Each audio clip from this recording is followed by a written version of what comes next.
ᱟᱫᱚ ᱠᱚ ᱢᱮᱱᱟ ᱴᱷᱤᱠ ᱜᱮᱭᱟ ᱟᱫᱚ ᱦᱟᱱᱟ ᱱᱚᱣᱟ ᱠᱟᱹᱢᱤ ᱠᱚ ᱚᱱᱟ ᱠᱟᱹᱢᱤ ᱵᱟᱝ ᱤᱧ ᱢᱮᱛᱟᱜ ᱫᱮᱠᱚ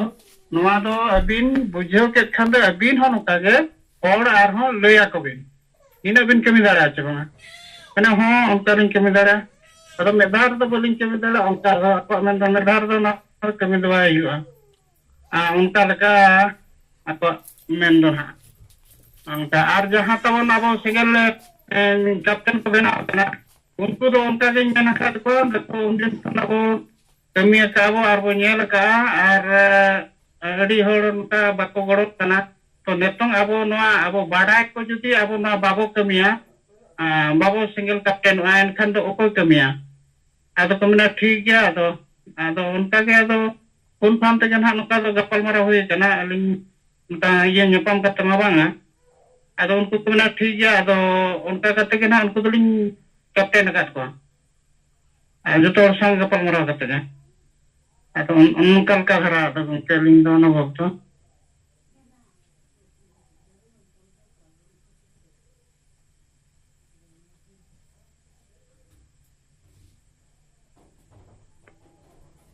ᱴᱷᱤᱠᱟ ᱟᱫᱚ ᱩᱱᱠᱩ ᱥᱮᱸᱜᱮᱞ ᱠᱮᱯᱴᱮᱱ ᱦᱚᱸ ᱥᱚᱢᱚᱭ ᱱᱚᱣᱟ ᱨᱮᱫᱚ ᱠᱚ ᱮᱢ ᱛᱟᱵᱚᱱ ᱢᱟ ᱪᱮᱫᱟᱜ ᱥᱟᱦᱮᱵ ᱛᱤᱠᱤᱱᱟᱜ ᱤᱪᱪᱷᱟ ᱢᱮᱱᱟᱜᱼᱟ ᱱᱤᱛᱚᱜ ᱠᱚᱝᱠᱨᱤᱴ ᱧᱚᱜ ᱟᱵᱚ ᱦᱚᱲ ᱴᱷᱮᱱ ᱱᱚᱣᱟ ᱟᱵᱚᱣᱟᱜ ᱵᱤᱪᱟᱹᱨ ᱥᱮᱴᱮᱨ ᱞᱟᱹᱜᱤᱫ ᱡᱟᱦᱟᱸ ᱨᱚᱲᱱᱤᱛᱤ ᱠᱟᱱ ᱛᱟᱵᱚᱱᱟ ᱟᱨ ᱱᱚᱣᱟ ᱥᱚᱴᱷᱤᱠ ᱵᱷᱟᱵᱛᱮ ᱟᱵᱚ ᱵᱚ ᱠᱟᱹᱢᱤ ᱢᱟ ᱟᱠᱚ ᱡᱟᱦᱟᱸ ᱞᱤᱥᱴ ᱟᱣᱩᱴᱮᱫ ᱠᱚᱣᱟ ᱵᱚ 10ᱴᱤ ᱡᱮ ᱡᱟᱦᱟᱨᱟᱜ ᱥᱮᱸᱜᱮᱞ ᱴᱤᱢ ᱨᱮ ᱯᱨᱚᱛᱮᱠ ᱯᱚরিবার ᱪᱟᱞᱟᱣ ᱠᱟᱛᱮ ᱯᱟᱨᱠᱚᱢ ᱨᱮ ᱫᱩᱲᱩᱵ ᱠᱟᱛᱮ ᱟᱠᱚᱨᱮᱱ ᱜᱤᱫᱟᱹᱨ ᱯᱤᱫᱟᱹᱨ ᱡᱟᱦᱟᱸᱭ ᱠᱚ ᱛᱟᱦᱮᱱᱟ ᱥᱚᱫᱚᱥᱥᱟ ᱠᱚ उनको साला दुड़ुब मिद कते आबो विचार एम जहाँ की विचार सेटर रेना जहाँ लक्ष्य नोआ आबो साहेबा नोआ लक्ष्य कना और उनको को बुझेव लेखान दो आबोरेन कैप्टन उना बुझेव हचो रेना मिदटा आकोटेन सक्षम हुई लेन खान बुझेव लेखान को हर निहति नोआ विपद खन दुगुब लगी दो आबो साला को गाते गिया आदो ठीका मान ओइबो आंजम किया राजाराम माझी गंके तिकिना रिपोर्ट केउझर आदमा नंका गे अब को समय बांग पारम हचो कते अपना अपनी रिपोर्ट बो सामांगा अड़ी घड़ी को थीरेना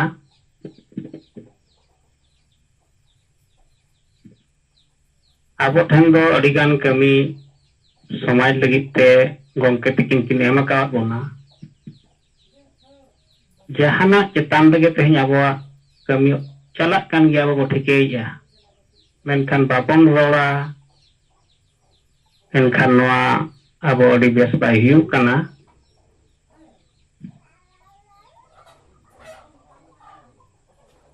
माझी बो बदल को अतु बंचावा नोआ रे मन निश्चित बो हमला हकत गया बखान लगातार हमला चला कान गया नोडे अब बो सुधरा नोआ तो अब चैलेंज कना साहेब तिकिना हो नोआ अड़ी कटेज सही किन मेनका युग युग खन तेहेन समय सुधर रेना गे तेहेन अकोय नेता हम को चर्चा का तेहेन अब साहेब तिकिना नेतृत्व ते अब सिंगल अभियान माध्यम ते नोआ अब कमी कना तेहेन नोआ रेना रिपोर्ट नोआ रेना प्रतिक्रिया नोआ रेना चर्चा अब अतु दिसम रे नोआ अब हुई होचय गया और अब लगातार बो हमला लेखा लगातार नोआ हड़बन बिचार हचो लेको खान और अब कमी ते को बिचारा लगातार जदि मिटान जिनिस समाज को बिचार हचोया निश्चित भावते गहिर गहिर से चलाव इदिया आदो उनका लेका तेगे ओना रेना रिपोर्ट सलाते अब सिंगल फान अड़ी जरूरी गया साहेब तिकिना नोय ना आरो दूसरा दिल्ली को चला रेना मांग किन लय तहन दूसरा जहाना चेकअप को लगे तो सिंगल फान रेना जहां अब रजिस्ट्रेशन हुए कना नोआ रेना हो अब भेजा चालू को नगे और आले ब्लॉक ना सिंगल फान चितार को चर्चा पे महागान हुई ना अदो ना पे चांदो हुई कना तो पे चांदरन पे धार ना को भेजाया आले ब्लॉक खन दो नोआ सप्लाव चला कना एनखान नोआ रेना रिपोर्ट हो तेहኛ बाबू दोहो दाड़ेया मा आलो को थिरुप ना आबो निहति मा जियम बेसु बो चलुई मा नाते जुड़ायोग कान हर को सेंगल रेना कथा उद्देश्य लक्ष्य को बड़ाई दाड़ेयामा जोहार होय माता को तेजी नोआ सिंगर जुम के बुन जोड़ा दाड़ी पौधा अबो प्रसिद्ध करिए दिसम गोंके सलखान मुर्मू साव सलाते मैडम सुमित्रा मुर्मू आसावते सलाम सेंगल कमिया को इन से कौन सेंगल जोहार इन सुनीरा मुर्मू बेटिया जोनाल है तो गोंके नेतो अबो जहाँ तो गोंके सेंगल दूत लेका यह गोटंगे न्यूम बहालकत को और उनको जहाँ कमी दायित्व भारकवात को जे असिस्टेंट सेंगल दूत तो इन सेंगल असिस्टेंट सेंगल दूत लेकाते कमी रे मिनाइन ताबुना और इंडियन जहाँ 20 गोटंग सेंगल कैप्टन उनको हो बेनाव सत हुई कना और मोड़े गोटन तो नहा सेंगल कैप्टन जहाँ मेना को उनको तो पूरा जोरसोर के आतुरे मीटिंग को हुई कना होला मंदिर को इन रिपोर्टिंग हतावेट कना और उनका तीन बढ़ाएट कना उनको तो दिनम हिलग की मीटिंग को दोहयत कना और आपको हो जहाँ लीसिंग मेन को ओना तो को पूरा किया और बात बाकी तो नहा गपाते इन टारगेटिंग एम को उनको सला हो इन जोगाजोग कते उनको गपा लीसिंग कोई को तीना धरी को बेनाव सद का से बांग अदो गोंके इnya टीम दन उनका कमी चला करा नेतो और नोआ के जे नेतो तो अबो गोंके जहाँ उदुग कवात को बुना से लई कवात बुना जे अबो जुदि हासा भाषा जाति धर्म बाबू बंचावा एनखान ते नोआ धरती खन अबो आदिवासी संताल बुन मोहर मेटात गया उना दो पुष्टव गया आ नेतो जहाँ लेका मंझी बुन बदल कुआ आतुबु बंचावा जुदि हासा भाषा जाति धर्म लगित मंझी की जुदि बाई मेन खान एनखान ते समाज तो चिकाते बंचावा अदो उनकाना रिपोर्ट के नितो इनाना फोन को बढ़ाई चुकी दिया जे नोंडे आसाम रे तो नहा नुको मिद दल को लाहा को ले बड़ा पथरा हिंदू संताल कच्चा रुकियो वैसे तो उनको तो नितो मिदम प्रेस मीट तलाते की कुकली सदर लेट कुआ ये कुकली लेट कुआ जे हिंदू संताल लेक अच्छा रुकियो तो वैसे तो चेत लेकाते पे नितुम किया हिंदू तो चेत लेकाते संताल तो पे मेता को कना अदो ओना टाइम को नितुम को बदल ले तकुआ जे ओना दो संताल समाज रुकियो वैसे को बनाव लेआ अदो उनको की नितो बढ़ायो कना जे आरएसएस रेन मिलव कते मंझी थान को बनावा को कना आतु रे और ओना दो सेंक्शन को अगु का आरएसएस को एमो कना थोड़ा को पकाव को कना और ओना चितान रे दो तिरसुल को ओम को बनावेत कना अदो ओना की नहा नोवा नेल लेन खान गे अबु जोरदार बु विरोधा नते को और ओना की इंदो सजेशन लेकाते निमवात को जे जहां जहां जगह रे बेनाव टारगेट अकदा को ओना जगह रन मंझी उसरा चलाव कते नुकु गालमराव को मा जे मंझी ताल को बेनाव उचुआन ओना दो बड़ी कथा बांग कना मेन खान नोंडे दो ओम और तिरसुल दो बांग लगा मा नोवा दो संताला व्यवस्था रे दो मंझी अरी व्यवस्था रहो बनुआ मेनखान आपे मंझी जुदी नोआ लगित गहिर बापे बिचरेन खान दूसरीदार तो आपे कान जापे और आपे कान जापे समाज गोज को जहां गी हेज कते जहां मनताई बेनावा जहां तगी व्यवहार उनका पे व्यवहार उचुआ से चे तो दूसरीदार तो कोई कना आपे कना पे अदो ना उनको नोवारिया मेन होई करा एनानो और ना गपा मियां ते रिपोर्ट न्यामोआ अदो गोंके इन निकाते तो निना की नेतो तो मसनाम को जोहार जोहार नया वो बिटिया जनरल हेड सुनीराम मुर्मू गोंके तिकना रिपोर्ट बांग जम किया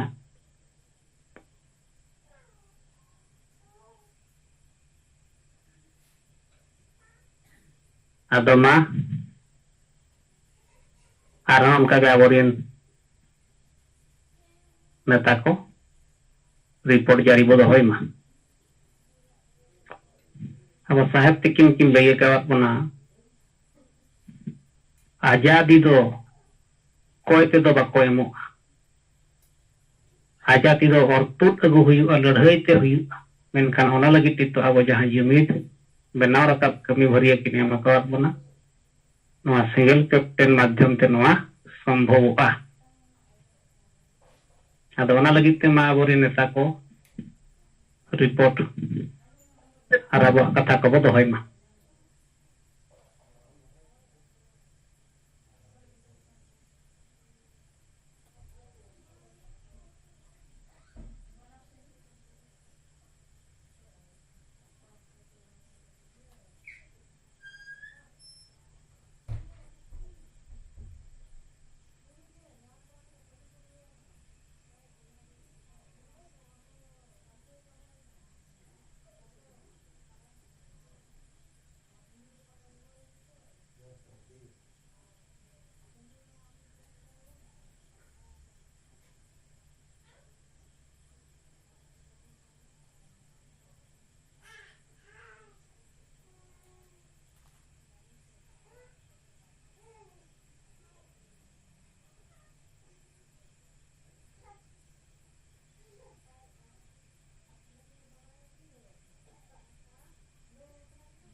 ᱟᱫᱚ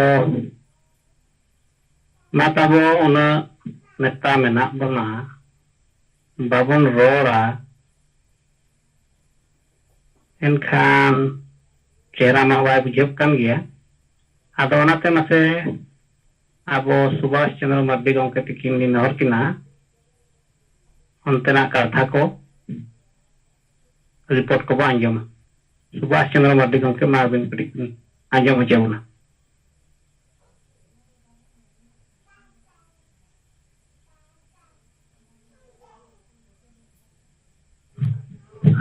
जोहार के नारायण गमके आजमक kan gak ya ᱟᱹᱰᱤ ᱵᱮᱥ ᱟᱸᱡᱚᱢᱚᱜ ᱠᱟᱱᱟ ᱢᱟ ᱫᱚᱦᱚᱭ ᱵᱤᱱ। hai ᱛᱮᱦᱮᱧᱟᱜ ᱱᱚᱣᱟ ᱡᱩᱢ ᱨᱮ ᱟᱵᱚᱨᱮᱱ ᱯᱟᱹᱨᱥᱤ ᱡᱤᱛᱠᱟᱹᱨᱤᱭᱟᱹ ᱟᱵᱚ ᱠᱷᱮᱨᱣᱟᱲ ᱥᱟᱶᱛᱟ ᱨᱮᱱ ᱡᱮᱜᱮᱫ ᱵᱚᱸᱜᱟ ᱞᱮᱠᱟ ᱟᱵᱚ ᱛᱟᱞᱟᱨᱮ ᱥᱟᱢᱟᱝ ᱟᱠᱟᱱ ᱢᱟᱱᱚᱛᱟᱱ ᱟᱞᱠᱷᱟᱢ ᱜᱚᱢᱠᱮ ᱥᱟᱶᱛᱮ ᱡᱩᱢ ᱨᱮ ᱡᱚᱯᱲᱟᱣ ᱟᱠᱟᱱ ᱥᱟᱱᱟᱢ ᱠᱚᱜᱮ ᱤᱧ ᱯᱟᱦᱴᱟ ᱥᱮᱫ ᱠᱷᱚᱱᱟᱜ ᱡᱚᱦᱟᱨ। तो नितो अब गोके आयुष सुते हाड़ी बो सहाया समाज बो लहाया माची बो बदल को आतु बो बंचावा नवा कामी होरा अब नवा इलाका रे हो चला कान गया और अब कैप्टन को बनाव इदी कान गया बो kan जहां लेका मी कैप्टन थ्रोते संगे हर कैप्टन बना रखा कते नवा कमी हरा लारे ना उनका दो उनका बाई हुई दाड़िया कना कारण नोटे बा किछु हर दो नोंका मेना कोता बोला जहां दो अदि धरम करor ताबोना मेनखान उनको हर दो आबो तलाते दुरुप बा रोपो लगिते अदि कोंगे माने ऑक्टो को एमोक कना नाना हुनर उजुहत कते ᱧᱟᱯᱟᱢ ᱴᱷᱤᱠ bangko nyapamok kana se bangko report kana dokar to abona kami horate leya abo berel dakte bapla kami hora nya jaha oncol kana Arikul Oncol Ranibag blog ᱟᱫᱚ ᱚᱸᱰᱮ ᱦᱚᱸ ᱢᱤᱫ ᱵᱟᱯᱞᱟ ᱠᱟᱹᱢᱤ ᱦᱚᱨᱟ ᱵᱟᱦᱟ ᱥᱟᱶ ᱦᱚᱸ ᱠᱟᱹᱢᱤ ᱛᱟᱦᱮᱸ ᱠᱟᱱᱟ ᱚᱱᱟ ᱠᱟᱹᱢᱤ ᱦᱚᱨᱟ ᱵᱮᱨᱮᱞ ᱫᱟᱜ ᱛᱮᱜᱮ ᱵᱚ ᱦᱩᱭ ᱥᱟᱹᱛ ᱠᱮᱫᱟ ᱵᱚᱲᱟᱛᱤᱭᱟᱹ ᱟᱛᱳ ᱨᱮ ᱛᱚ ᱚᱱᱟ ᱟᱠᱷᱲᱟ ᱨᱮ ᱢᱟᱱᱮ ᱩᱱᱤ ᱫᱚ ᱩᱱᱤᱭᱟᱜ ᱠᱟᱹᱴᱤᱡ ᱨᱤᱯᱳর্ᱴ ᱱᱟᱥᱮᱱᱟᱜ ᱤᱧ ᱞᱟᱹᱭ ᱛᱟᱵᱚᱱᱟ ᱩᱱᱤ ᱢᱤᱫ ᱚᱠᱛᱚ ᱢᱟᱱᱮ ᱵᱚᱦᱚᱜ ᱵᱟᱹᱲᱤᱡ ᱞᱮᱱ ᱛᱟᱭᱟ এবং যার কারণে নুকু খ্রিস্টান ᱠᱚ ᱥᱟᱶᱛᱮ ᱨᱚᱯᱚᱲ ᱧᱟᱯᱟᱢ ᱠᱟᱛᱮ ᱪᱮᱫ ᱞᱮᱠᱟᱱᱟᱜ ᱨᱟᱱ ᱠᱚ ᱡᱚᱢ ᱧᱩ ᱠᱟᱛᱮ ᱩᱱᱤ ᱢᱚᱴᱟᱢᱩᱴᱤ ᱥᱩᱥᱛᱷᱚ ᱟᱠᱟᱱ ᱛᱟᱦᱮᱱᱟ ᱩᱱᱤ ᱠᱚ ᱢᱮᱛᱟᱫᱮ ᱛᱟᱦᱮᱱᱟ ᱛᱟᱦᱞᱮ ᱠᱷᱟᱱ ᱱᱚᱜᱼᱚᱭ ᱛᱚᱢ ᱵᱮᱥᱮᱱᱟ ᱟᱫᱚ ᱢᱟ ᱵᱤᱪᱟᱹᱨ ᱢᱮ ᱵᱩᱡᱽ ᱢᱮ ᱟᱞᱮᱭᱟᱜ ᱱᱚᱣᱟ ᱫᱷᱚᱨᱚᱢ ᱥᱮᱫ ᱮᱢ ᱦᱮᱡ ᱫᱟᱲᱮᱭᱟᱜᱼᱟ ᱟᱢ ᱞᱟᱹᱜᱤᱫ ᱨᱟᱥᱛᱟ ᱦᱚᱸ ᱢᱮᱱᱟᱜᱼᱟ ᱛᱚ ᱡᱟᱠ ᱩᱱᱤ ᱟᱵᱚᱨᱮᱱ ᱵᱚᱭᱦᱟᱴᱟᱜ ᱚᱱᱟ ᱫᱷᱚᱨᱚᱢ ᱥᱮᱫ ᱵᱟᱝ ᱥᱮᱫ ᱠᱟᱛᱮ ᱟᱵᱚ ᱞᱮᱠᱟ ᱛᱮᱜᱮ ᱥᱟᱶᱛᱟ ᱨᱮ ᱛᱟᱦᱮᱸᱭᱮᱱᱟ ᱢᱮᱱᱠᱷᱟᱱ ᱩᱱᱤ ᱚᱱᱟ ᱟᱛᱳ ᱨᱮ ᱦᱮᱡ ᱠᱟᱛᱮ ᱟᱛᱳ ᱦᱚᱲ ᱠᱚ ᱟᱢ ᱫᱚ ᱠᱷristian ᱥᱮᱫ ᱮᱢ ᱥᱮᱱ ᱟᱠᱟᱱᱟ ᱠᱷristianᱟᱜ ᱨᱟᱭᱨᱤᱛ ᱠᱚ ᱪᱮᱫ ᱠᱚᱢ ᱪᱤᱠᱟᱹᱣ ᱠᱟᱫᱟ ᱥᱮᱢ ᱟᱯᱱᱟᱨ ᱟᱠᱟᱫᱟ ᱛᱚ ᱚᱱᱟ ᱞᱮᱠᱟᱛᱮ ᱟᱫᱚ ᱩᱱᱤ ᱫᱚ ᱟᱛᱳ ᱨᱮᱫᱚ ᱵᱟᱨᱜᱮ ᱠᱚ ᱫᱚᱦᱚ ᱞᱮᱫᱮᱭᱟ ᱛᱚ ᱩᱱᱤ ᱟᱵᱚ ᱥᱟᱶᱛᱮ ᱜᱟᱛᱮ ᱠᱟᱛᱮ ᱟᱵᱚᱱᱟᱜ ᱥᱮᱸᱜᱮᱞ ᱠᱟᱹᱢᱤ ᱨᱮ ᱡᱟᱣᱜᱮ ᱟᱹᱰᱤ ᱥᱮᱸᱜᱮᱞ ᱞᱮᱠᱟᱜᱮ ᱠᱟᱹᱢᱤ ᱛᱟᱦᱮᱱᱟ ᱟᱨ ᱠᱟᱹᱢᱤᱭᱮᱫ ᱜᱮᱭᱟ ᱱᱤᱛᱚᱜ ᱦᱚᱸ ᱟᱫᱚ ᱩᱱᱤᱭᱟᱜ ᱵᱟᱯᱞᱟ ᱠᱟᱹᱢᱤ ᱦᱚᱨᱟ ᱜᱮ ᱟᱵᱚᱨᱮᱱ ᱵᱟᱸᱠᱩᱲᱟ ᱡᱮᱞᱟ ᱯᱨᱮᱥᱤᱰᱮন্ট ᱵᱤᱥᱱᱟᱛᱷ ᱴᱩᱰᱩ ᱥᱤᱵᱱᱟᱛ ᱴᱩᱰᱩ ᱥᱟᱶᱛᱮ ᱟᱵᱚᱨᱮন রায়পুর ব্লক প্রেসিডেন্ট পরিমল হাঁসদা বাঁকুড়া জেলা প্রেসিডেন্ট সুফলাল উড়িষ্যা বিহার বাংলা সবগুলো গমকে থাকবো Sanam ko noa abo sengel ren na Raipur kami abo sadar kate uni ma bapla kami hora bo adi napai tabo সমাজ নৌনকা লেখাতে সেই জিনিসটা যাহা kami hora ko আর হ্যাঁ সুদীপ সাথে আদি হাতে রেলদাতে সমাজ হো কাতে আপনা সাউতা ko জিরে দহ ᱨᱮᱭᱟᱜ kami hora ᱡᱮᱛᱮ ᱵᱷᱟᱜ ᱛᱮᱜᱮ ᱪᱟᱞᱟᱣ ᱠᱟᱱᱟ kan abo ᱢᱟᱱᱮ ᱥᱟᱸᱜᱮ ᱦᱚᱲ ᱱᱤᱛᱚᱜ ᱱᱚᱣᱟ ᱟᱞᱮ ᱱᱚᱣᱟᱴᱟᱜ ᱮᱨᱤᱭᱟ ᱨᱮ ᱵᱟᱝᱞᱮ ᱡᱚᱲᱟᱣ ᱫᱟᱲᱮᱭᱟᱠᱟᱫ ᱠᱚᱣᱟ ᱢᱮᱱᱠᱷᱟᱱ ᱟᱵᱚ ᱵᱚ ᱠᱟᱹᱢᱤ ᱠᱟᱱᱟ ᱠᱮᱴᱮᱡ ᱢᱚᱱᱮ ᱠᱟᱛᱮ এবং ᱢᱤᱫᱴᱟᱝ ᱞᱟᱹᱲᱦᱟᱹᱭ ᱞᱮᱠᱟᱜᱮ ᱞᱟᱹᱲᱦᱟᱹᱭ ᱠᱟᱛᱮ ᱛᱚ ᱱᱤᱭᱟᱹ ᱠᱚ ᱨᱤᱯᱳর্ᱴ ᱞᱟᱹᱭ ᱠᱟᱛᱮ ᱜᱮ ᱤᱧ ᱯᱟᱦᱴᱟ ᱥᱮᱫ ᱠᱷᱚᱱ ᱢᱟ ᱥᱟᱱᱟᱢ ᱠᱚ ᱫᱚᱲᱟᱛᱮ ᱡᱚᱦᱟᱨ ᱡᱚᱦᱟᱨ ᱟᱫᱚ ᱟᱸᱡᱚᱢ ᱠᱮᱜᱼᱟ ᱵᱚ ᱥᱩᱵᱷᱟᱥ ᱪᱚᱱᱫᱨᱚ ᱢᱟᱨᱰᱤ ᱜᱚᱢᱠᱮ ᱛᱟᱹᱠᱤᱱᱟᱜ ᱚᱱᱛᱮᱱᱟᱜ ᱨᱤᱯᱳর্ᱴ ᱟᱨ ᱱᱟᱣᱟ ᱰᱟᱦᱟᱨ ᱱᱟᱣᱟ ᱩᱭᱦᱟᱹᱨᱛᱮ ᱟᱵᱚᱣᱟᱜ ᱥᱟᱢᱟᱡᱤᱠ ᱠᱟᱹᱢᱤ ᱦᱚᱨᱟ ᱠᱚᱨᱮᱱᱟᱜ ᱨᱤᱯᱳর্ᱴ ᱠᱚ ᱟᱫᱚ ᱱᱚᱜᱼᱚᱭ ᱡᱮ ᱟᱹᱰᱤ ᱥᱚᱞᱚ ᱧᱚᱜ ᱟᱵᱚᱣᱟᱜ ᱥᱤᱝᱜᱮᱞ ᱠᱮᱯᱴᱮᱱ ᱵᱮᱱᱟᱣ ᱪᱟᱞᱟᱜ ᱠᱟᱱᱟ ᱱᱚᱣᱟ ᱨᱮ ᱥᱯᱤᱰ ᱟᱵᱚ ᱵᱚᱲᱦᱟᱣ ᱵᱚ ᱜᱟᱯᱟᱞ ᱢᱟᱨᱟᱣ ᱢᱟ ᱯᱷᱳᱱ ᱯᱷᱟᱱ ᱠᱚᱛᱮ ᱛᱚ ᱱᱚᱣᱟ ᱫᱚ ᱱᱚᱝᱠᱟ ᱦᱚᱸᱵᱚ ᱩᱭᱦᱟᱹᱨ ᱫᱟᱲᱮᱭᱟᱜᱼᱟ ᱟᱵᱚ ᱥᱟᱦᱮᱵ ᱛᱤᱠᱤᱱ ᱡᱟᱦᱟᱸ ᱠᱤᱱ ᱢᱮᱱ ᱟᱠᱟᱫᱼᱟ ᱡᱮ ᱟᱵᱚᱨᱮᱱ ᱱᱮᱛᱟ ᱠᱚ ᱥᱚᱢᱚᱨᱛᱷᱚᱠ ᱠᱚ ᱟᱹᱭᱩᱨᱤᱭᱟᱹ ᱠᱚ ᱡᱟᱦᱟᱸ ᱛᱤᱱᱟᱹᱜ ᱜᱮ ᱟᱵᱚᱣᱟᱜ ᱨᱮᱞᱤ ᱢᱤᱴᱤᱝ ᱠᱚᱨᱮ ᱠᱚ ᱪᱟᱞᱟᱣ ᱟᱠᱟᱱᱟ ᱩᱱᱠᱩ ᱫᱚ ᱟᱵᱚᱣᱟᱜ ᱟᱭᱰᱤयोᱞᱚᱡᱤ ᱜᱚᱢᱠᱮᱭᱟᱜ ᱠᱟᱛᱷᱟ ᱜᱚᱢᱠᱮᱭᱟᱜ ᱠᱩᱠᱢᱩ ᱠᱚ ᱵᱩᱡᱷᱟᱹᱣ ᱟᱠᱟᱫᱼᱟ उनको तेहन अब जुदी वो सिंगल कैप्टन कोआ और सिंगल कैप्टन लिस्ट करते उनी समर्थक रे वो मेताया बखान दो यूरिया रे हो ये आम तब सिंगल कैप्टन बो बनावेत के माने आमा परिवार चलेका दायित्व मेना कांतम तुलैया समाज बांचा लगे उनका मिता दायित्व ले इमाम कना नोआ साहेबा निर्देश मेना आ नोआ आम तब सिंगल कैप्टन तुमते दायित्व बो इमाम कना और चेदम कमिया चेदम कमिया सिंगल टीम बखान सिंगल एक्शन चेतन रे ओना को लई आइ दरकार और उनी दो नोआ बन मेता जे बगा नोआ लिस्ट दो तेज अबो दो कते नोआ अबिना युतुम साहेब तिकिन ठेन हो जमा ताहेना अब नोआ समाज नितो बांचा रे दायित्व बो गोगा आदो उनी समर्थक हुई को रे होगे जुदी नोआ बन बड़ा हिचुकिदे उतां कैप्टन दायित्व बो एमा दिया उनी भरिये रे का बुझेवा ते मिट चंदो बार चंदो परे उनी जहां तिना बो संपर्क या उनी हो नोआ चेलेका कमी चेदो रेना कुरुमटुया और अब विचार को माने बड़ाई का गया उनका लेकाते उनको सिंगल कैप्टन हो अब को कमी रेना बो अचु दाड़े को आदो ओनाते सानाम समर्थक अब नोआ रैली मीटिंग रे को सहयोग को एम का hor ko da abo single captain da list ko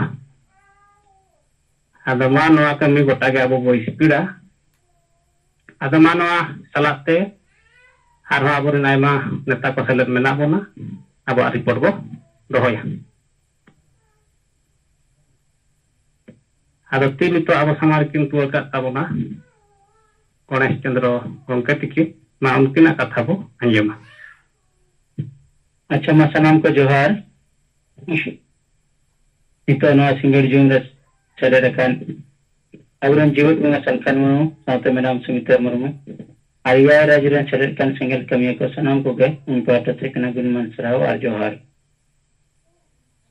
jahadin lika ke jahan abu noi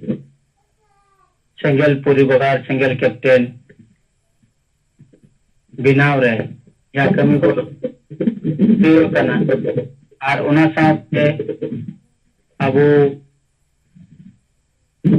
aja single action jahang maji bo bodol ko atu bo bancawa ati bo sahaya samaj bo lahaya noa ko chitare abuna bichir bo ema ko kana ar ona likate ge tihin hoi alia pache tola rege jaha do domon kiari ature sen kate bar hor salaunding ini report na adgum kepti la durup pante kate akuren purbar ko hot ko samang re tahe kate kathain samanga ko niege ke tihin abu adivasi kana bo ano adivasi ajuru বিশেষ করে আদিবাসী লगी কানা ko itu jadi eksti ko bina abo lab diwa chalo siwa noa jadi ati gahir ta ape bichir tabona talka abu gona bo buitarea emni jadi bo uihera alkan citan hoilang bujhera bo soilang lambo buja menkan gahir tak ko no bichir lekan apia bichir te che lei kana na ठीक huyuk kana che bai huyuk kana ado ni do Ganesh Chandra Tudu ya katha lei kida adi sariya katha ar shikkito gidre kante adi gahite bujho daria kana no do ekdom 100% abu khoti huyuka a nit jemon abu khoti kana temni aburen bangsadhar gidre ko hodi bang khoti huyuk gaya no do adi gahite abu bichir katen galmara dorkar kana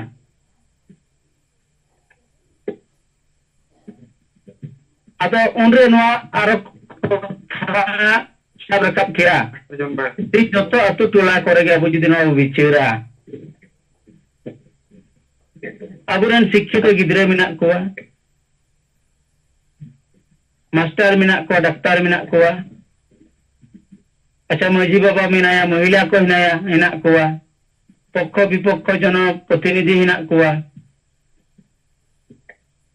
man rajniti leader ko menak kowa ado nuku to noa katha to ko badaya che banga je tihin nuku adivasi len kan purata ale adivasi ya juru ko rej liya mane unku the isara le ado bale dareya noa unku to ko bujho dareya kan tabona che banga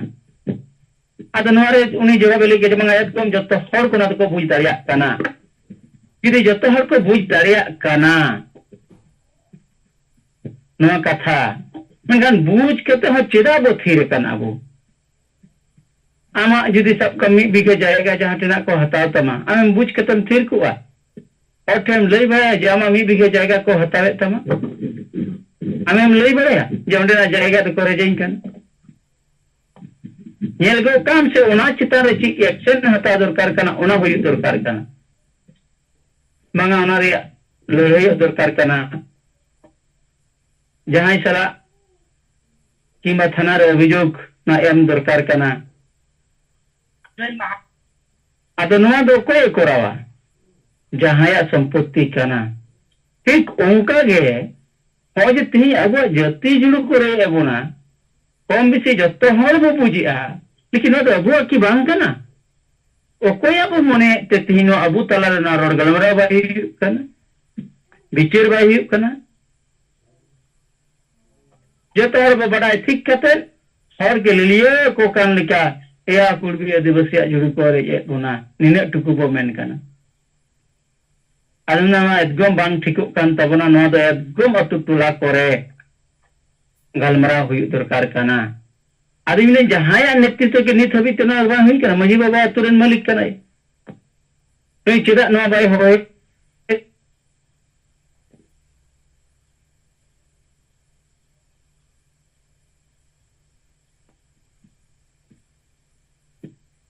उनी तो नवा कथा चितान रे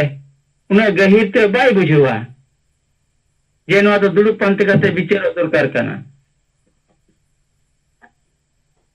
लेकिन अबू जुड़ू को raise बोना अबू तो बाबो विचार काना मेन खान नुकु कुड़ी गे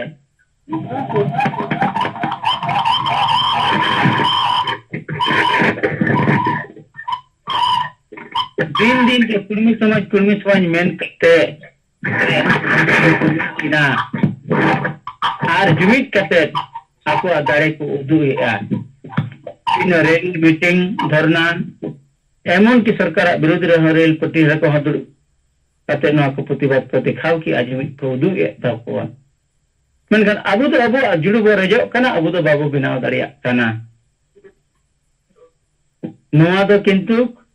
बेस दो बाय हुई कान ताबोना आदो नोआ जुदी सरी के आपे अपनारा जमी अपनारा अधिकार अपनारा जुड़ू रजो लका बो बुझेवे खान तलकन आबू मा लागे ते तुड़ुबो कते गलमराव रिया मिते दिन वन ठीक मा आदो नोआ लेकाते उनी दे स्पष्ट बुझेव दाड़ेदा नुई आर उनी दिने एमिना जे इन लेकाते इने जहां तिना बुझते इनी रोर गलमराव कोवा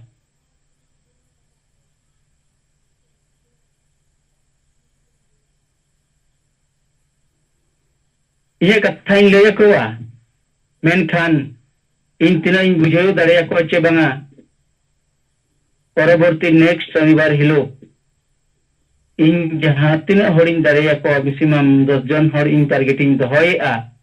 जे इन उनको हरिन जावरा कोवा आजारा कते अब नोआ कथा बो आरबो गहित बो बिचेरा कारण तीन जुदी अब बाबो बिचेरा थाले कागना दाबो बो तायम चाबा आ ओना साथे टाच तुरा की जहां जे तीन भाषा ते जुदी पढ़ा बा चला आ अब भाषा गुजुआ धर्म गुजु तबना अबरन जीवत बंगा सलखान मुर्मु मेने आ जुदी अबुरन हर एटा धर्म ते को चला आ मुसलमान रे को चला आ टुपरी को हरो अबना ᱧᱩᱛᱩᱢ ᱯᱟᱞᱴᱟᱜᱼᱟ ᱵᱚᱸᱜᱟ ᱵᱩᱨᱩ ᱠᱚ ᱯᱟᱞᱴᱟᱜᱼᱟ ᱠᱷᱨᱤᱥᱴᱟᱱ ᱥᱮᱫ ᱠᱚ ᱪᱟᱞᱟᱜᱼᱟ ᱚᱱᱛᱮ ᱨᱮ ᱧᱩᱛᱩᱢ ᱯᱟᱞᱴᱟᱜ ᱛᱟᱵᱚᱱᱟ ᱛᱟᱦᱞᱮ ᱡᱚᱛᱚ ᱦᱚᱲ ᱡᱩᱫᱤ ᱚᱱᱛᱮ ᱱᱚᱛᱮ ᱟᱵᱚᱨᱮᱱ ᱫᱷᱚᱨᱚᱢ ᱛᱮᱠᱚ ᱪᱟᱞᱟᱜ ᱛᱟᱵᱚᱱᱟ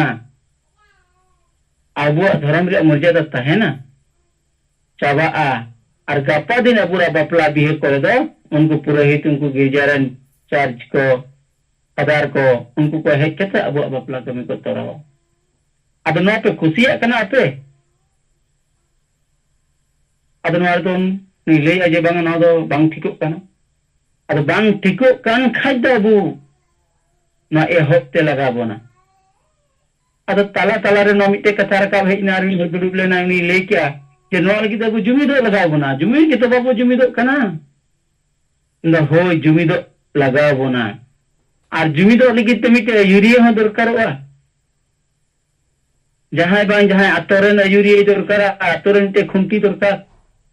उन्हीं अबू को मना बतावे नुआ चितान चित चितारे जति धर्म हसा भाषा लगित पे नु जुदी बो खुंटी लिखा बो बतावे नुया अंडारे 10 जन हर जुदी बो जोड़ा आ सलका चितान से अबुरन बेसयूरी अबुरन मेना कदिया जहां जो सलखान मुर्मु सांतल भाषा जीत के रखा अड़ी कोई कथा बो जित हसाय बंचाव का तबना सिदु मुर्मु कनु मुर्मु तो दरा टिकटे बनाव का तबना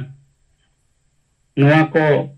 उन्हीं वो गोरवा एक खान उन्हीं मैंने आज आपे इन गोरन पे इन आपे जित कर दिया आदो उन्हें कहते अबू जुदी महा अबू अतो टोलारे नो अबू बिचेरा अतो टोलारे के अबू संगे नीत हबी तेबुरन नुको कोई टा हर हो जिदिन बाको बिचेर ले तबना नो अबू ए हफ्ते लगा बोना जहां आ नुइन तो मन ने टुकु बुझ तबन पे जे आले जुड़ू को रेज लिया जति जुड़ू धर्म जुड़ू रोजगार जुड़ू भाषा नौका जो को रेज लेबन का अब तो पूरा बो मुछे उतरा दिसम खना हो जति मेनते कोनो अस्तित्व बांग तहन तबोना ताहेना बो मनवा लेका मेनखान सेटा सुक्री लेका को व्यवहार बोना आदो ओना लेकाते मा अबु नो गहिर विचार तावन पे आर देला अबु बो मिदरआ मिट चाचा रर गलमराव काते अबु दिन हर डहार को लहा इदिया दिरे अबु नो कमीर बो छुट्टी तहना मिद दिन बांगा बुबो जितकेरो गया जास्ट मिटे उदाहरण दो निगे हिंदू समाज रे मिट्टे हर के समाज रे बदल अगुले तकवा जहां दे राजा राम मोहन राय उन अकुआ समाज रे सती दह प्रथा तहे कना जीवित ते मनवा को रपाय गई को थेना उन समय राजा राम मोहन राय के नय प्रतिवाद ले आ आर न विचार जनता तला गई हटिंग ले आ ठीक उनका के अब समाज रे बड़ी जिनिस जहां को मिनान तुम बोलो दन नादम हिंसे वोट के तिरले विरोधी मानसिकता नवा चितर आवाज एकमात्र सलखन मोमोय रकाबे तबना ना सुधर लगिते ना बड़ी अब सहाय बेस अब अपनारा जतिद्र भाषा भाषा चिंतन जिते अबु बिचरा थलका नो अबु तला रे बदल ही पा आ नुई अबु के बोड़ाय खान दो अबु समाज न राजा राम राय लिका नु दोकान तबनाय आनु गड़ाय खान के अबु नबो कमिया मेनकान आतो तो टोला टोला अबु नंकान हर बेना लगा बोना सलखन मुर्मु लेकान हर राजा राम मोहन लेकान हर तबेनी अबु नबो बदल दाड़ेया चलो आदाले सलखन मुरन दूत हिसाब से आपे को तला रे हेज कते न विचार लई कना आपे जिदि न पे अपना रपा सरी के जिदि अबु आपे कथा ले लई कना अपरन परिवार रन गिदरे को पिदरे को लगित न विचार ले समांगिया तला दिला अबु बोगते आ अदोना लिखते नमिटे डेट इनकी की एमिना आदारा के शनिवार लो आबार उनको के चला ना दुरुप पंते के गलमरा हुईवा एन तो थोड़ा संगे नो जावरा करते ना 10 जन गान को जारा ना गलमरा एन लो हुईवा आर दोसर तो फोन ते बार हर सलाई कांटेक्ट लिया उनकिन फोन करते अबु अनवा को कथा गे ले नो किना आदो उनकिन लाते मी थाई गलमरा किन थेना दोसर तीन जे रिपोर्टिंग हता थेना लेकिन उनकिन कमी वकील लहाओ का तरा आरो तीन नसना ना को कथा के रिपीट नो कति ले नो के जे चलो आबेन जी सरी गे नवा समाज चेतन जति चेतन धर्म चेतन आबेन दुलोड़ मेना का आबेन कुसिया का आबेन आवन का हो को सला रिपोर्ट कते अब विचार बो हटिया इन आसिन दहय दाबेन ठेन लेकिन बेतर आबेन सला संपर्क न खबर को हतावा आबेन कम से कम बार हर कते हबई बइते गलमराव ना एत हब जावरा इदिबेन आर बका जुदी बाबेन रोड दाड़िया कना बाबेन गलमराव दाड़िया कना तलका आबेन हर जावरा को बे ओकोय ओकोय हर को निर्दिष्ट कबेन उनको को सला सेन कते इंगिन गलमरावा आदो निये को गलमराव होइना तेया नवा दिदे दो आदो मा इन पाटा से कना खतो रिपोर्ट इन रोड के तबना मा सनम को जोहार चल कते गे कथा मुचरिया जोहार जोहार बेस के अंजम ना तो हरी बेस जमना गणेश चंद्र गंके आड़ी विस्तार सहित ते अब हबो लई माने बिन लई बुझेवात बोना अच्छा साहेब तिकिन की रोड़ा गणेश मुर्मू आणि विस्तार रिपोर्ट पेश किया तो यह उम्मीद है नेता दिया होना ले दिया है और एक मतलब और तो वक्त पॉइंट पॉइंट को तो किया से विगत हमारे नस्टिन बीजों वो पढ़ाई चाहे किसी तो वक्त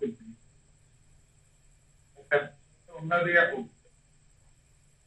सही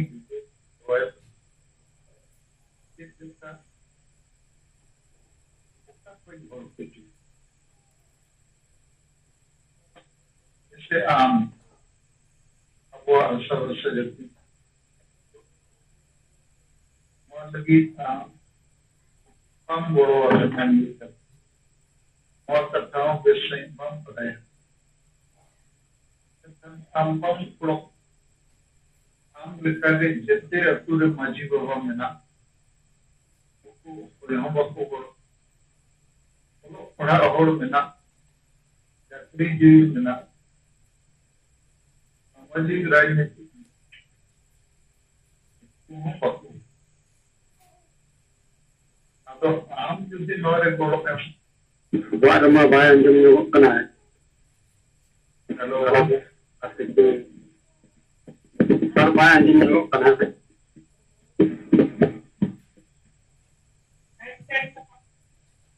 halo halo. हाँ साहब आंजमोग कना. गणेश मुर्मू जहां लंबा चौड़ा रिपोर्ट में गणेश की डेमेंट किया होना जो वो अंजम बार इन तब तक आवश्यक तो मिनट पे मैं लिखेंगे अब वो विचारधारा विस्तृत जहां हो सला गलबरा होते उन्हीं मित्र सवाल रखा उम्मीद के तो बाबू जुमित तरिया करना उन्हें उन पॉइंट रे उन बिजोरे तो इधर बाबू जुमित तरिया आज के केंद्रित करते में नहीं जैसे आम हो और तथा चुबाम बढ़ाता है नकन बाम बोलो कम है आम लेकर जैसे अतुरे मंजी को बना उनको हम वक्त बोलो अतुरे ओलो पढ़ा ओनो संगे में ना उनको हम वक्त बोलो इतना अच्छे अब वो आशा रसा जैसे को अब वो समाज रे संगे होते हैं पर अब आम नाम बुझो के आम बोलो वह गेल कैप्टन बेना में और गेल होड़ से गेल परिवार के नौत था अब नौका के जितने होड़ वो कभी हजार तो मांगे लाख आपको कोड़ो आपको जुम्मी दो और वक्त का चेता आपको जुम्मी दो एक लगी को जुम्मी जाना उद्देश्य बाय टाइम कर नीत तो आदिवासी संतान समाज रे रेंगे हो किसान हो और पढ़ाओ हो बन और पढ़ाओ हो उनको उम्मीदों ले उद्देश्य बन जहाँ ही तो सर्वस्व जति धर्म रोजगार को बचाओ रे उद्देश्य को बुझो मकान बोगोई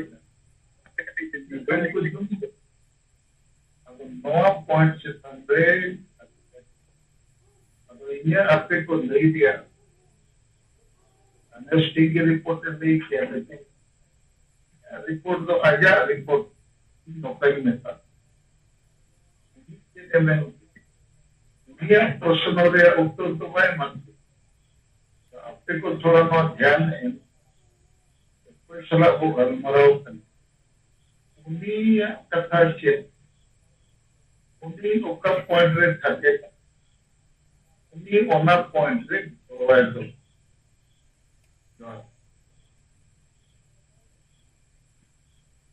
सर ओना को कथा तो जतो गिन जलमराव का दिया जतो गिन जलमराव किया अदो इन ओना डिटेल्स नदे दो भई ले लिया ओना दो लेकिन आबेन जहां नितो कथा को बेल दे के जतो के ओना सला गलमराव हुई kana अदो ओना पूरा हाँ सर हम अब लेक्चर में लेके आपको तो आम से जितने और भी नहीं लेगी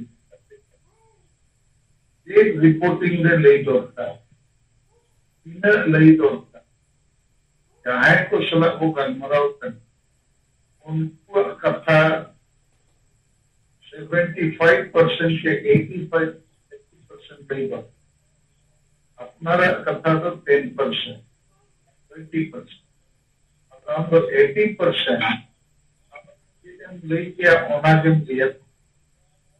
या कथा तो बंग लई नवा कथा अपने को अड़ी ढंग जो है लेकिन आपके नेता को ना अगर इन्हें कर चीज देखा रिपोर्टिंग में सलाह नायक को जो है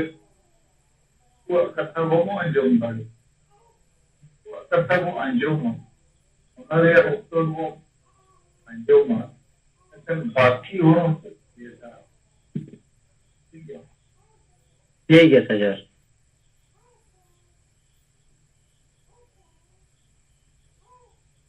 जोहार साथ के हो आदो नॉय गणेश चंद्र मुर्मू किन रोड के ते साथ किन अब किन लई बुझवा तो ना आदो ओनाते मा अब बाउं थिर कते अब रिपोर्ट बो दो लेखन गंके किन नवा किन सुधरा आदो साहेब पाले इया नेट ओकाले का चोय गंडगोल के ते ना होस्ट ना सारा बिन ठन के रुवाड़ कना सर जोहार इंजिन का समय नया ग्राम बार बार डिस्टर्ब है रिमूव कर दिया लगी पोस्ट प्लान करके दफा नहीं कर अब भारत 7 राज्य अनुमान से 10,000 जन सेंगेल नेता कार्यकर्ता समर्थक मेरा जितने होड़ गेल होड़ जो वो जाते लेको खान गेल परिवार 1 लाख कोई देर और अब वो अनुमान गेल करता हो धरती करता वो सेकंड था अब नवारे नीतों जाएंगे ले आपे तलक हो ना आदि संगे हो ये लोग सला संपर्क और समाज मंचर्या तभी जावरीते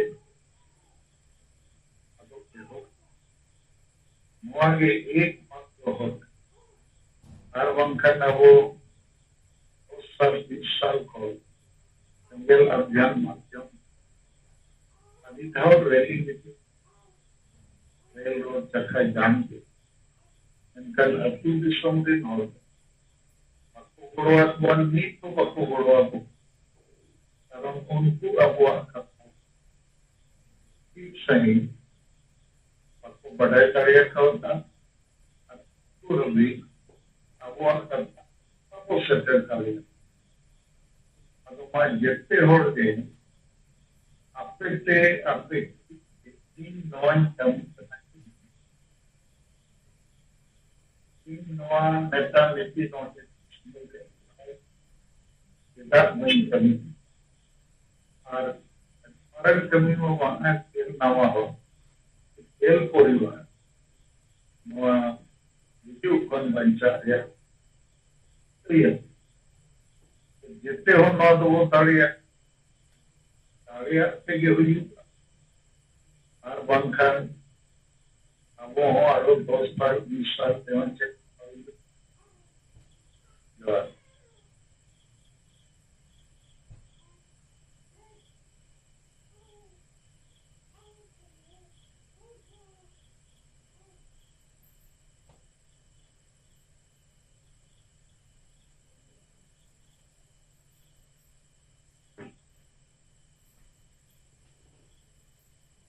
तो जोहार इंगे सुनराम सोरेन सेंगल दिसोम परगना नौजियों रे जतो को जोहार तो तेना रिपोर्ट लेकाते लेया जनवा तेन जहां खबर कागज रे मिटंग नीट छपालेन तहन संताली को प्रथम राजभाषा घोषित करें आदो नोआ रे माने अडिगान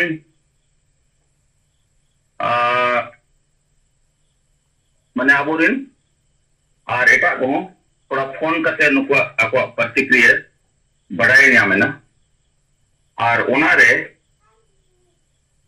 नो जे नितो नोआ अब सेंगल अभियान रे कमी को चलक कना और नो नोडे झारखंड सरकार से खन जनजाति या क्षेत्रीय भाषा रे गारंटी टीचर को बहाल रे कथा को रकब कना आदो ओनारे झारखंड और पूर्वी सिंहभूम जिला रे मोटे 11 टी के संताली शिक्षक रे कथा मेना तो जहां कारण ते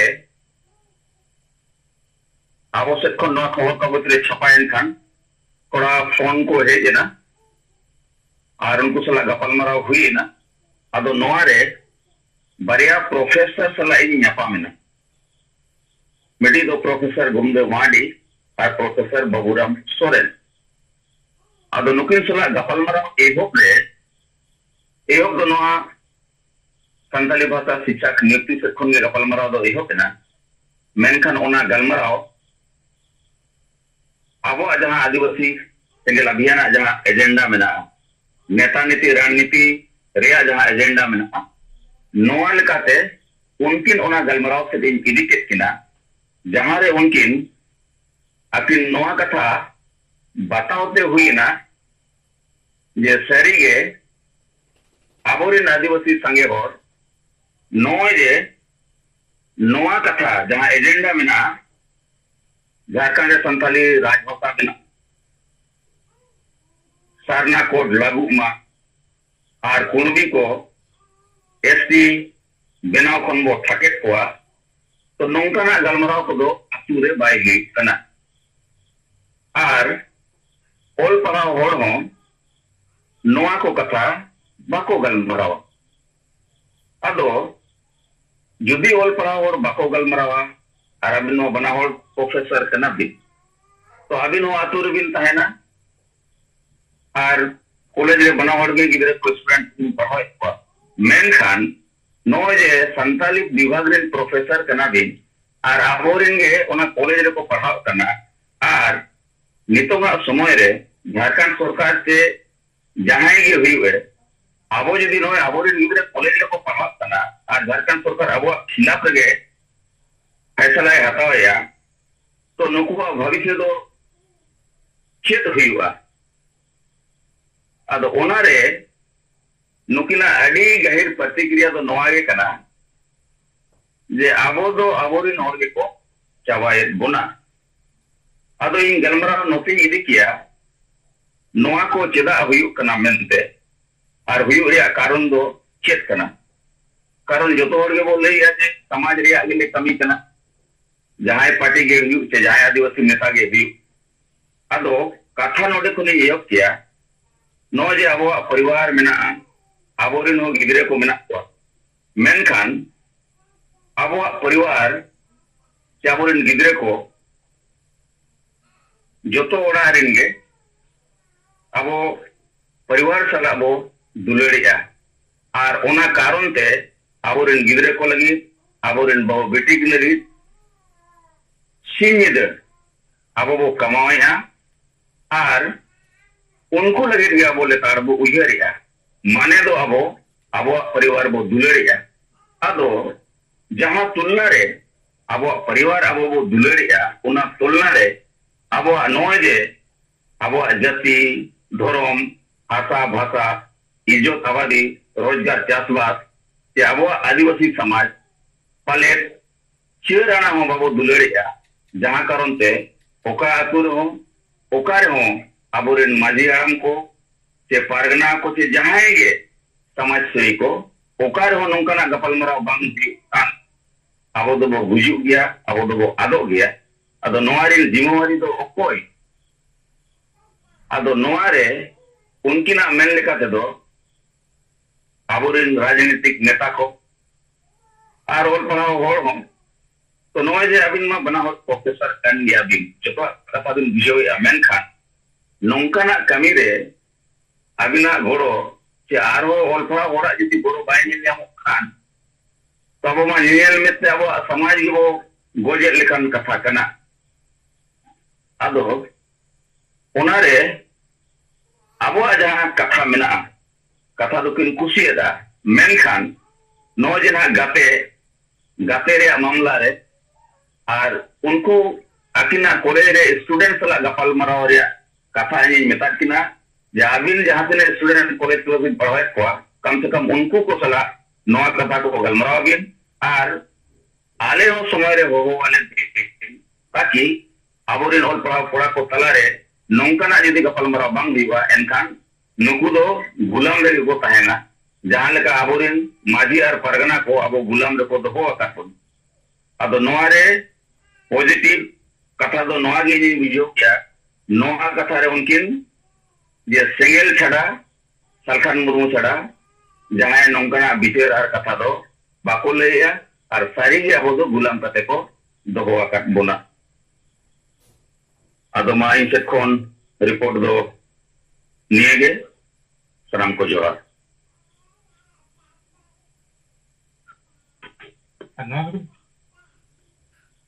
जोहार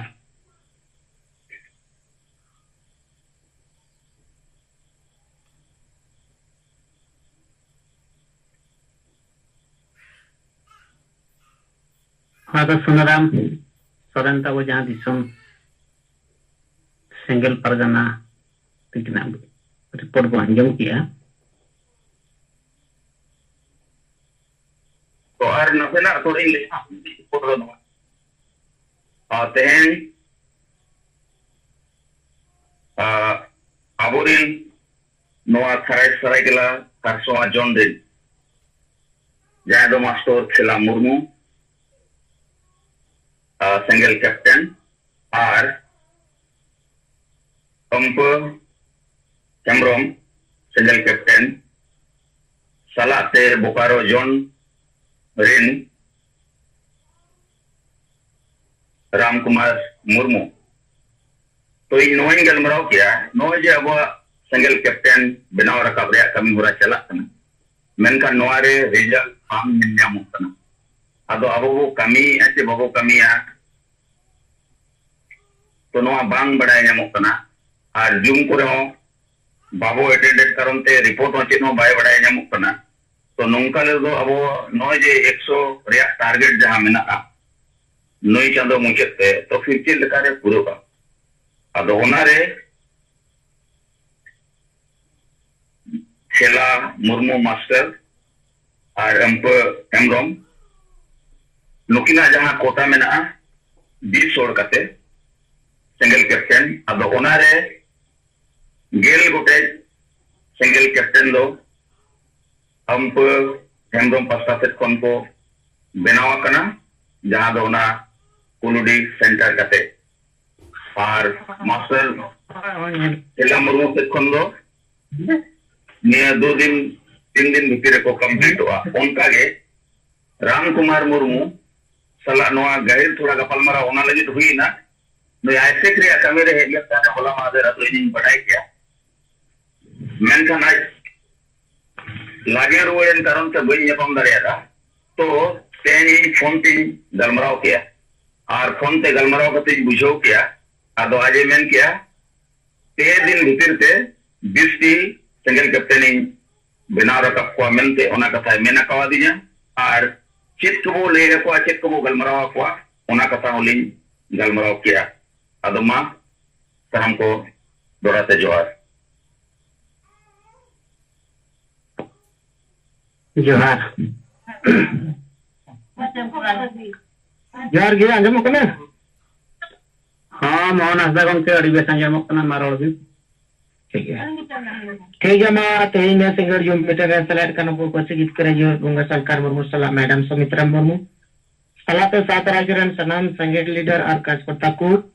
सनाम को किन पाता सकन गुणमान सरा और उससे जो इन मोहन हंसदा आदिवासी संगेल अभियान मालदा जोनल तथा उत्तर बंग जोनल प्रेसिडेंट अदो इन दो रिपोर्टिंग अकाते हा इन ले नक्त बना कटे अदो आ या अबो कमी होरा अबो को तलारे जहां साइते एम का बना तो ओना आधार ते गले मालदा जोन पार्ट असेट कौन अजे जोर कदम और जोर ताल माध्यम ते कमी हुयो कना ओना लकते होला मा जुमिन दुरुप अबो तहत कना ओना लकते आले अतुर हो संगे हर जहां इन दायित्व जपान कदा गेल गोटेन परिवार इन सेंगेल कैप्टन लेकाते ना गेल गोटेन परिवार सलाते बाकी सनम आतुरेन होड़ाते होला सिंगिमा आर दे संगे हर को जावरा लने नोका गे कंटिन्यू नितो चलाव दे हुकना रोको को चला रहो क्लास को हुकना संडे ला दिन एमने से टाइम बन जामता और होला उनम नोआ रिपोर्टिंग इन लेके गया अगर यहाँ चार्ज को बांग कर करना वही ते मारा से उड़को हुकना इनके बाद प्रोग्राम को और चार्ज को स्विच ऑफ तो रोकना अगर समय उत्तर सेटर कन खादेंगल इन ले दाड़ी करना रिपोर्टिंग और बखान दो बांग तेहे स्विच ऑफ प्लान तेहे दो माना जो रही कता नसे चार्ज से एम बाग तो इन ले तबना अगर उनका के तेहे उड़को इना दक्षिण दिनाजपुर जहां दो उन्हें असिस्टेंट दूत लेकाते नुकिन दायित्व एम कना परिमल मार्डी सलाते विक्रम मुर्मू अगर नुकिना नेतृत्व तेगे तेन दक्षिण दिनाजपुर ना बुनियादपुर रे मित उत्सव लॉन्च रे नोआ गलमरा होइना जे संगल कैप्टन बनाव रेना दा ओंडे कम कते 90-100 जन हर को तहेना आ ओना भीतर रे नुकु 80 जन जहां दो 20 जन कते 40 जन जहां नुकिन संगल कैप्टन कना को और ओना सलाते संगे हर को जावरा लेना और ओंडे सेटर रहते हैं तो वो उत्तर बंगा चुनाव से मालदा जोन तहत कान तबना नई विभूति टुडू गंके और ओना तलाते मुर्मू मोहन मुर्मू जहां तो अब साहेब परमिशन एम कर दिया अब दूत हिसाब ते और विक्रम मुर्मू सलाते परिमल मार्डी और ईमान तमान को संगीत को 100 जन गान को तहन आदा नुकु को जहां ट्रेनिंग अकाते से ट्रेनिंग अकाते नुकु अडी डिटेल अकाते को बुझे होइना जहां तना को तहन कान तबना और अडी गहर सही और अडी बेस को बुझे किदा रोना लगाते जहां बाकी को तहन कान तबना लीडर को नुकु को आपको सपोर्ट को आतंक केदा से किरिए अब जमी बकर माध्यम से किरिए सपोर्ट में मेना गया इन्हें के बाद आरो सपोर्ट को आतंक केदा ये 30 जून मांग भीतर दी अब जहां टारगेट कान तबना 20,000 परिवार से रे बोलो रेना अदो ओना आदाते नुकु गप्पा संगे नुका कमी रेना मिटे इंटरेस्ट को हटाव केदा नुका दायित्व को आतंक केदा को लई सदर केदा ये गप्पा संगे 20,000 तमिल रे अवानिया संगेल एजेंडा से विजन मिशन एक्शन प्लान बुन सेटल दाड़िया मा नोआ ना सपोर्ट को आतंक केदा पलाते संगे नोआ ते इंटरेस्ट को केदा आदे डिटेल अकाते को लई कता बुझाव हुइना ये तेन दरिया कमी तो बन कमी कन गया अब हो संगे और बन कमी कना रातो टुला रे संगे हो मेना को ताबना मालदा जम मेनखान पुष्टि सही ये आतुरे हर बाको बुझे दारी कदा तबना जे अब चेक बन कमी कना यदि उन्हें लोगों को बुझे दारी किया एनखान नुको हर आर हो संगेल माने संगे हर को बुदरे कुआ और पॉजिटिव उनको की पॉजिटिव पकड़ते कथा और गलमरा को चर्चा कैसे को लई के आतो पड़ा करे मेनखान नुको हरा अबरन को चला कना गदिल नंबर ठीक कथा कना मेनखान जानकारी और बुझो अब चे लिगित संगेल कमी कना अब चे लिगित गुण कमी कना चिदा बोल बैठना अब सरकार मुर्मू गांव के नुना दिन खन अब 1980 साल को नित के यूर का उन्हें चे मकसद दो तो बोल चे नुआ जदी ठीक ठाक आतु टुला समाज रे हर जदी को बुझो चु दारे होआ तो ऑटोमेटिक उनको कुछ संगेलोआ और को संगेल लनकन आर हो आतु टुला पड़ा रे नुको को गाते कोआ आदो ओना गे तेहिं अब को तला रे ये नो गाते रे ना चिंता भावना से गाते रे ना भावना चेल का रे आतु से परिवार तला रे अब शेयर दारेगा किनो कथा बुझो चु दारे को कोडी मातु को स्टेट कना वाचे होइवा सन्ना दर कोड जदी अब बबो न्यामा शादी जहां कोड की जदी बबो न्यामा इनका हिंदू क्रिश्चियन सिख जैन बौद्ध एमान तमान करे को कन्वर्ट बना मुझे रदा जहां तने आतु टुला रे मजे हराम को आमान तमान लेखा और सब को मेना बना तानो कोई की बको तेना कारण हिंदू कान से हमें टुले वाला कंट्रोल रहता है ना ईसाई कान फादर पास्टर कंट्रोल रहता है ना आतु टुला रे गिरजे ओड़ा बना मुस्लिम कान खाने उनी हो इमाम मार्जिना कंट्रोल रे चला और पूरे ना से कोन पता कना उनको मस्जिद बना कारण ऑटोमेटिक ही वही वही आतो हर जदी तो को कन्वर्ट से बनकर मस्जिद तो का करता है ना आतो हो ले जैसे मस्जिद समाज ले जैसे मस्जिद नियम समाज ही जदी आर गो एम तमन कन चलिए मस्जिद कना उनको ओना आधार तेगे नुको अडी डिटेल लगाते बुझाव हुईना जे नोंकन कथा को आपे पे लैया चे ओना परिवार को पे लैया आ लई कथा को बुझा ऑटोमेटिक उनको हर को पॉजिटिव को एनका ध्यान को क्लिक को दोया आर बकन बको बुझे का आर हो जाना कना माने कथा आपे को लैया राबोटे तो उचित जवाब मेना आ जवाब आपे पे एम दारे ओना लेते मजी बदलू आतो बचाओ सातो बन बंचाव मा नुआ हम मोय गोटे एजेंडा रे अब मेना आंसर नुआ पे कंटिन्यू पे पढ़ाव लेकन से कंटिन्यू पे नेल का नुआ गे अब ठोस जवाब मेना नुआ पे सदर बकन ऑटोमेटिक आतुरन हर को विचार दारे आसे जतो को विचार तो नुआ को आधा ते अडी डिटेल लगाता को बुझाव होइना अडी को बुझ गेस को बुझे के दा ओना बुझाव बड़ा कदे ओय किछु कोन मांग ओना ट्रेनिंग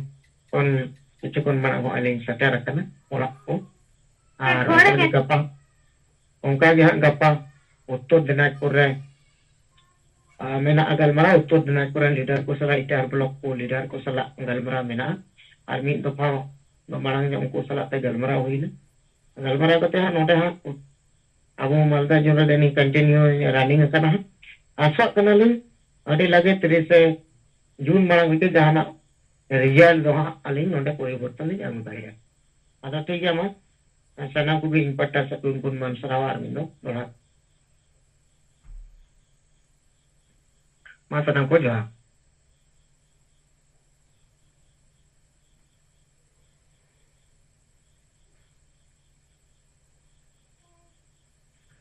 जोहार गंके जोहार जोहार तेहenya singgah jumlah selek akan Santari Parsi Jitkeria Disom Gongke Jeewit Bongga Salkhan Murmu sama Madam Sumitra Murmu ar Yai Rajrin single Neta Kajkorta ko in pasta section single Johar in Vikas Chandra Hemram Adivasi single Abhijan Baripada Subdivisional Sabhapati Odisha Mayurbhanj Rolling set khon ho khato dhara report teheny aboy beti single maji hasta Bhasoni Panchayat Bangdipasi Block Raya Aturani uni saw miti retired teacher Kanhu Charan Murmu sala kapal marali chalaw lena ado orak gling sen nyam ke dia ar orak re bai thahen kana min ghari ling tangi ke tay ma hejana do no ling meta dia gongke ben sala mi ba pod kapal marali na tahe kana ado orak set ge wat ling te parkom rele dulu kana ado mene cha chet ko ben kapal marali na gu ka katik lay ado no agling kuli ke dia ling do single kamiya kola kana le single set khon ling heti kana ar elbin sala kapal marali na do noa ge mungkin do writer association salah kin kamiya mahal salah kin kamiya pesa salah kin kamiya to ina area ni do puring dhara leader hon kana kin aja ayur te kichi gan hol kin ayur ka ko to ona idi katet galmara sana kilinya je sedi ge abwa samaj nito corona bemari kon ho khatra re mena a इनखान नवा बंचाव लगिन आपे जहां तीन संगठन करे पे जुड़े मेना बना उनको संगठन दिन नवा चेतन बे चिदा बाबन बिचारिया मेन दो आशा आशा जति धर्म इज्जत आबादी रोजगार चाषबास चेतन बे अदो उनकिन सेट खन नवा किन ले रुवार किया जे आले सेट खन कम बेसी दो चलू कान गया मेनखान हर बुझाव अडी मुश्किल कना अदो नवा ले रुवार किया जे संताली रे तोड़ा एसोसिएशन रे हर दो बनो पा पेशा रे हर दो बनो पा और महाल रे हर दो बनो पा अदो नोका नुकु मतबोय के गाते बड़ा कते ले दी बड़ा कते जहां स्कूल रे ले धारणा बड़े ने निके धारा ओना मितंग ले दोसर लाइन मेता दिया उनको हर के जहां तिनंग गाते कते मेना कोआ जहां तिसो रैली पे दिए कोआ उनको के सरना धर्म कोड कथा संताली राजभाषा कथा marang buru banca kata kudumi ko esti julu rejo rena mamala kata nuwa ko ge to agenda kata joto hobon rol lekhan mengam ko ado uni men ke nuwa do Salkhan Murmu gongke roy eto ado nate ale do bale roy ado Salkhan Murmu gong ado alin set kon alin meta dia ya Salkhan Murmu gongke ado tehen samaj bang kana sanam adivasi rin hora rin samaj kana ado onalin lena dekhan ado miteng achet kot meta video doho akat tahen ya no to birodi do ko benao ka jaha gongke tikin abo ko mitang bicara tar tikin lihat bon tahen je jahar do mitang atu re atu khon adi sangire menak karon te adi je sanginya di ria ado ar adi gan atu re do jahar ko ho bako sen hocho apa ona karon te gongke tikin kin uihar ki aja banga atu rena ke jahar ape subidha jumi duplub lagan mite dare butte re hon ape hui darea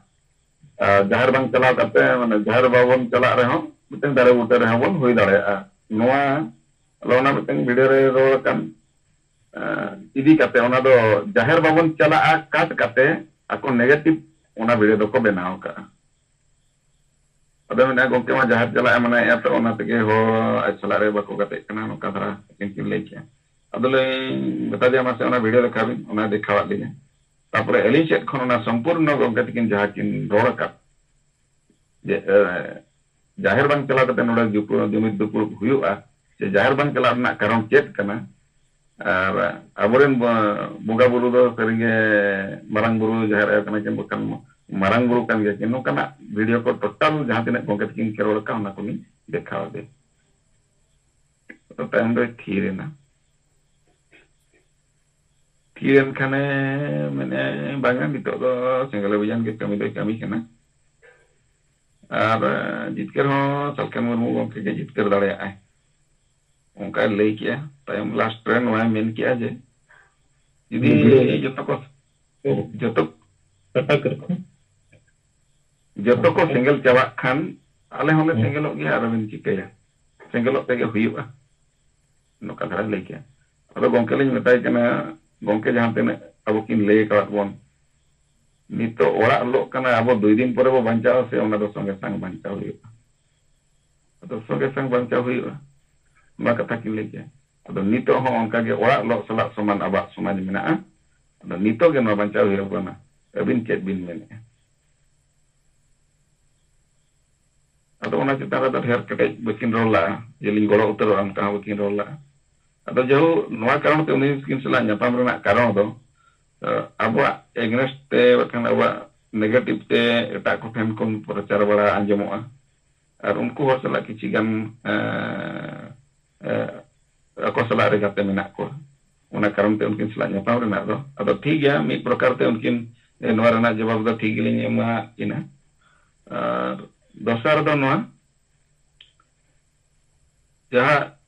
single dut set kon alin assistant single dut lekalin kami ado alinya ho jima kudia yo single captain benara nak mena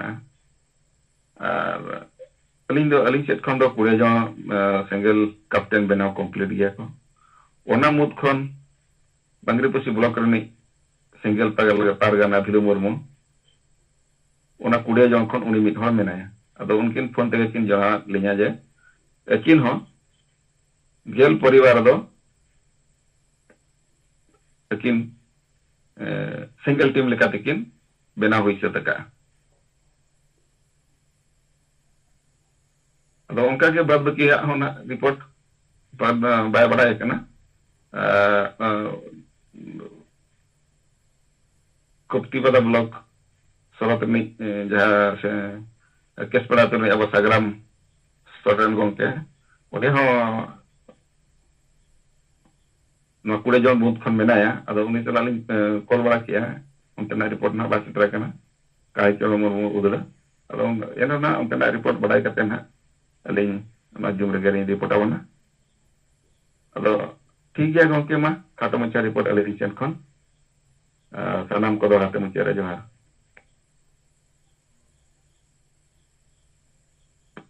johar